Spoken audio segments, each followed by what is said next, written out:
Keempat orang itu langsung bereaksi. Dia buru-buru mengambil tindakan, untuk menghadapi binatang singa menyala yang muncul di depannya.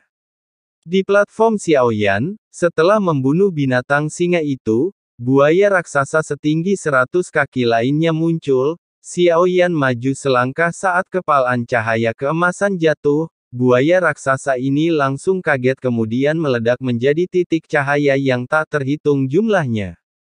Titik cahaya ini menyebar dan mendarat di peron langsung. Platform di bawah kaki Xiaoyan mulai naik perlahan. Tentu saja kecepatan keempat orang itu juga tidak lambat. Ini bukan pertama kalinya mereka datang ke sini, jadi saya tahu semua binatang buas yang muncul. Sangat cepat untuk menghapusnya. Cepatlah, jangan biarkan orang tercela ini berhasil. Jelas ini pertama kalinya mereka berempat menghadapi situasi seperti itu. Tidak peduli seberapa cepat mereka, ketika mereka melihat ke atas, hampir yang bisa Anda lihat hanyalah pilar-pilar batu yang menopang platform. Adapun sosok Xiaoyan, dia tidak bisa lagi melihatnya. Hanya suara pertarungan singkat dan cepat yang terdengar dan platform yang sedang naik daun. Tidak mungkin. Orang ini baru pertama kali ke sini, masing-masing hal ini memiliki kelebihannya. Masing-masing jika Anda tidak mengerti cara menghadapinya, hal ini tidak dapat diselesaikan dalam waktu singkat. Si bungkuk berwajah kusta, matanya penuh keterkejutan, dia tidak tahu bagaimana Xiaoyan melakukannya. 4 orang yang pernah ke sini beberapa kali lebih banyak dari mereka kecepatannya bahkan lebih cepat, dan lebih cepat. Kecepatan mereka berempat tidak terlalu lambat. Kesenjangan ini sebenarnya masih dalam batas toleransi mereka. Tidak masalah, kita harus bersatu dulu nanti mari kita selesaikan masalah ini. Si bongkok sepertinya tidak mengatakan yang sebenarnya kepada Xiaoyan sampai akhir. Bagaimanapun, menghadapi Xiaoyan, orang luar yang tidak diketahui asal-usulnya, saya masih harus menyimpan sedikit rahasia. Setelah 100 kaki, platform akan menyatu. Bergabunglah untuk mengalahkan iblis tak berwajah. Ambil kesempatan ini untuk menghadapinya. Saat ini, si bungkuk menggunakan transmisi jiwa untuk memberitahu 3 orang lainnya. Mereka semua mengangguk setuju. Platform akan mengumpulkan. Mara tak berwajah. Tampaknya kecepatan peningkatan platform bukanlah kuncinya. Apa yang dikatakan si bungkuk ini seharusnya menjadi kesulitan dalam persidangan ini. Kekuatan jiwa alam Xiaoyan telah lama dijaga. Bagaimanapun juga, binatang buas yang muncul di platformnya tanpa terkecuali sejauh ini, belum ada orang yang mampu menahan kekuatan pukulannya. Hampir pada saat binatang itu muncul, tinju emas Xiaoyan telah jatuh, di bawah pukulan kuat itu menghilang. Dalam sekejap jadi seluruh perhatian saya terfokus pada sosok-sosok di 4 platform di bawah ini. Dan dia menghitung bahwa mereka berempat pasti akan menemukan cara untuk menghadapinya. Xiaoyan mencuri komunikasi di antara mereka melalui kekuatan jiwa alam. Di antara keempatnya, hanya si bungkuk ini yang menjadi ancaman bagiku. Yang terakhir ini juga bagus dalam menangani racun. Saya tidak tahu mana yang lebih kuat, racunnya atau racun Ning Yao.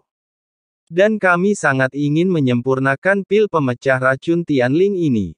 Bersiaplah saja bagaimana jika aku benar-benar harus melawan si bungkuk ini. Jika tidak ada pil detoksifikasi, itu akan merepotkan. Xiaoyan mengerutkan kening. Meskipun kekuatan fisik dewa asli kuat, kami masih harus membiarkan kekuatan saya tumbuh secepat mungkin. Jika saya juga bisa menerobos keabadian Tuhan mungkin saya tidak akan takut lagi, dengan racun lagi pula, setelah terobosanku, masih banyak lagi cara yang bisa digunakan, jika klon dan tubuh aslinya dapat menembus keabadian, kekuatan tempur Xiaoyan akan berlipat ganda. Tepat sebelum itu kita harus menemukan cara untuk mengatasi ketakutan fisik terhadap racun. Saya telah membunuh 20 binatang buas dengan penampilan berbeda. Belum pernah melihat mereka sebelumnya, di platform tempat Xiaoyan berada, saat dia memusnahkan binatang ke-20, aku hanya terdiam dan menunduk saat ini, jaraknya sudah jauh dari tanah bahkan ada awan kelabu yang berterbangan, sepertinya jarakku sudah mencapai 100 kaki. Adapun 4 orang itu, tentunya dengan platform yang sedang naik daun, binatang buas yang muncul menjadi semakin sulit untuk dihadapi. Mereka tidak seperti Xiao Yan, satu pukulan bisa mengalahkan binatang buas ini melihat lebih jauh ke depan, platform mereka kami baru mencapai setengah dari pilar batu di platform Xiao Yan.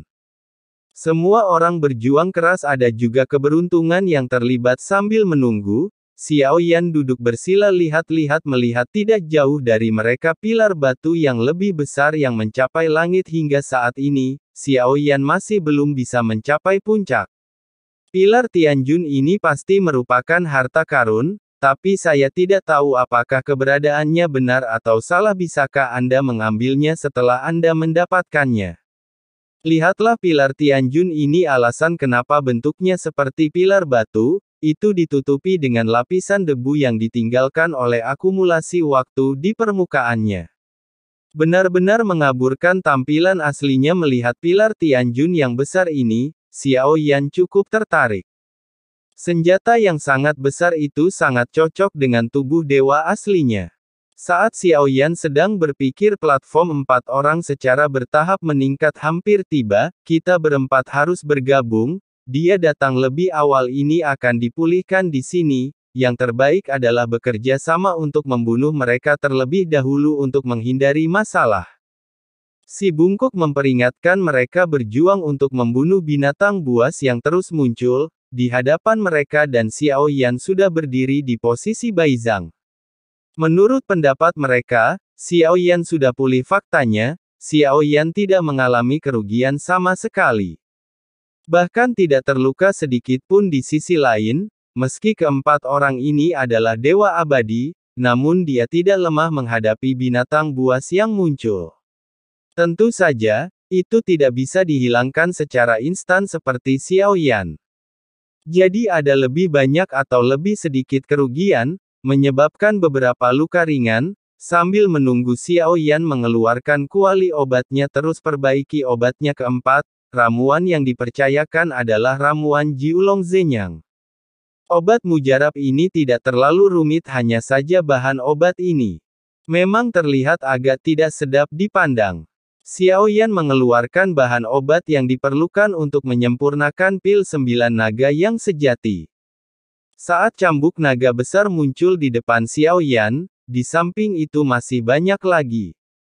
Xiao Yan tidak mengenal Long yang dari beberapa binatang buas, dengan bantuan banyak khasiat yang dari bahan obat, tidak peduli obat mujarab macam apa itu sejak saya menerima komisi Si. Setelah menambahkan ini meskipun Si punya pemikiran tentang dia sendiri, tidak pernah membahayakan nyawanya dan itu sangat membantu sampai batas tertentu oleh karena itu, Xiao Yan harus membalas budi ini. Jadi saya berencana untuk menyempurnakan ramuan ini terlebih dahulu, adapun ramuan beracun yang dipercayakan oleh Six Institutes, sangat mustahil bagi Xiao Yan untuk memperbaikinya. Untuknya tidak ada pernyataan yang jelas, namun petunjuknya sudah sangat jelas, pil racun yang diberikan oleh Liu merupakan peringatan bagi Xiao Yan nyala api menyala, memurnikan dan memurnikan bahan obat. Pemurnian ramuan ilahi menjadi semakin akrab. Lebih mudah untuk memulai, tahap pemurnian yang paling penting tidak lagi sesulit pemurnian awal tentu saja, ini sendiri juga tergantung pada tingkat kesulitan ramuannya. Juga seperti Changhai Sendan dan pil tubuh dewa, dan iblis obat mujarab jenis ini jauh lebih sulit untuk dimurnikan, daripada pil Jiulong Truyang. Saat platform 4 orang secara bertahap meningkat, ketika mereka melihat Xiao Yan di peron mulai memurnikan obat lagi, keadaan tidak tergesa-gesa ini segera, pembuluh darah di dahi mereka berempat melonjak. Xiao Yan menatap apinya sendiri dengan serius. Kontrol dengan baik bahan obat yang dimurnikan dalam api dia tidak pernah menganggap serius keempat orang ini.